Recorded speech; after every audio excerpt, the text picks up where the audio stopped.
My Dear Tunguses by Anton Pavlovich Chekhov. The Kama is a very dull river to realize its beauties. One would have to be a native sitting motionless on a barge beside a barrel of naphtha or a sack of dried fish, continually taking a pull at the bottle. The river banks are bare, the trees are bare, the earth is a dull brown, there are patches of snow, and there is such a wind that the devil himself could not blow as keenly and hatefully. When a cold wind blows and ruffles up the water, which now after the floods is the color of coffee, slops, one feels cold. And bored and miserable, the strains of a concertina on the bank sound, dejected figures in tattered sheepskins, standing motionless on the barges that meet us look, as though they were petrified by some unending grief. The towns on the Kama are gray. One would think the inhabitants were employed in the manufacture of clouds, boredom soaking fences, and mud in the streets. As their sole occupation, the stopping places are thronged with inhabitants of the educated class for whom the arrival of a steamer is an event. To judge from appearances, not one of them earns more than 35 rubles, and all of them are ailing in some way.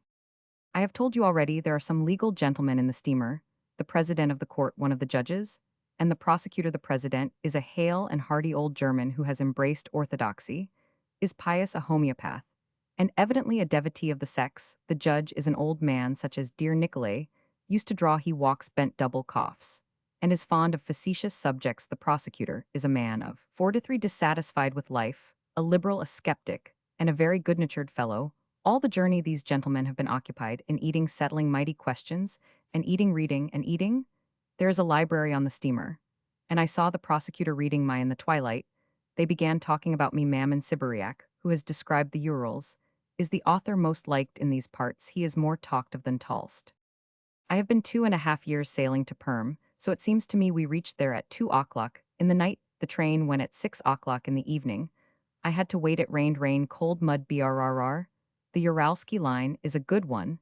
That is due to the abundance of businesslike people here, factories, mines, and so on, for whom time is precious.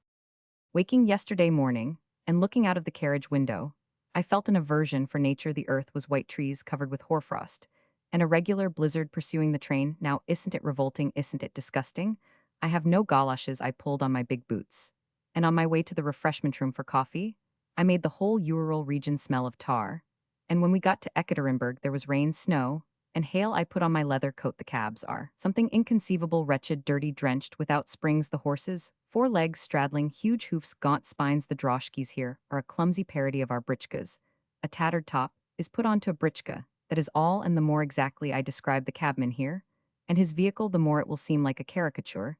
They drive not on the middle of the road where it is jolting, but near the gutter where it is muddy and soft. All the cabmen are like Dobrolubov.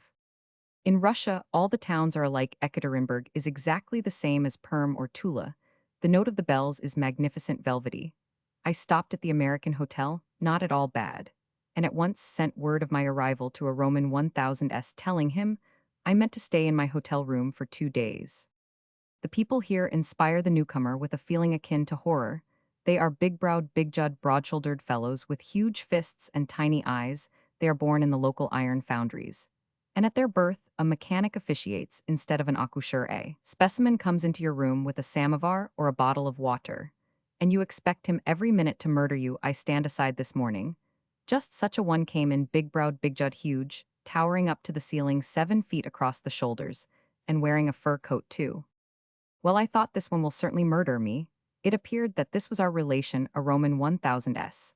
We began to talk. He is a member of the local zemstvo and manager of his cousin's mill, which is lighted by electric light.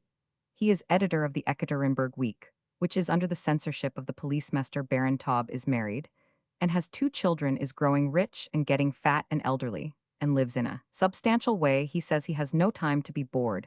He advised me to visit the museum, the factories, and the mines. I thanked him for his advice. He invited me to tea tomorrow evening. I invited him to dine with me.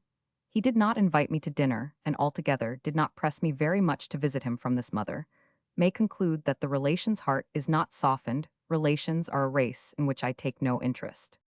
There is snow in the street, and I have purposely let down the blind over the windows, so as not to see the Asiatic sight. I am sitting here waiting for an answer from 2 men.